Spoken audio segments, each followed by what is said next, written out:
The first question, I don't know if I misunderstand it or if there's an issue, but Zally asks us, what is your opinion on heavy deadlifts using your T-bar deadlift setup?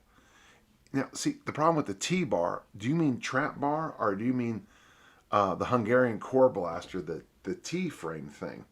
Is it safe and or reasonable to go up to equivalent weights as you would go on a barbell? So if it's a trap bar, the only reason I like trap bars is for farmer walks. I think they're really, they're great for farmer walks.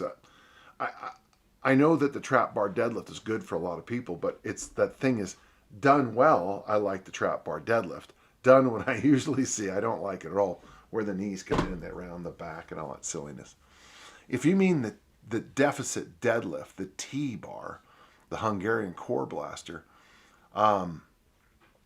you know, the way we teach it at this gym is to drop the weight towards your heels to make sure you're hinging. And if the bar, if the T handle is back more and more towards the heels, your own body gets in the way before you start to fold over. I think it's a good. I would not make that your basic deadlift. I don't.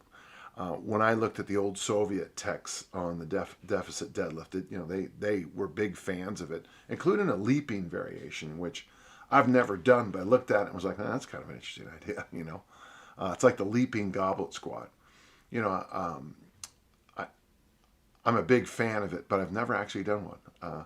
Maybe I'll do one in the gym right now to change that. But the problem with the deficit deadlift is that I think you're in a narrow band of safety. I'm certainly no safety psychopath, but when you do the deficit deadlift, as you glide down, you'll notice there's a point where you run out of space physically because you kind of bind yourself up.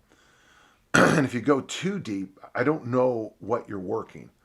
I'm not a real like this exercise builds this muscle and that exercise builds that muscle kind of person. But on the deficit deadlift, it just seems to be like, it goes right back to the old thing. Just because you can doesn't mean you should. So I always stay fairly light with deficit deadlifts.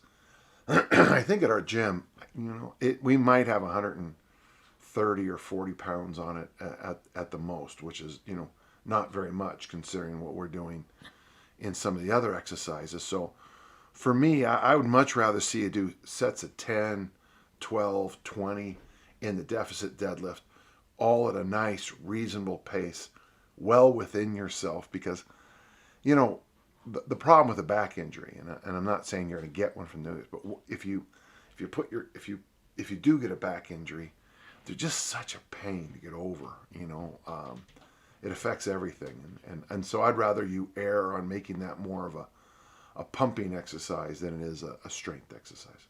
Zally, I hope that helps.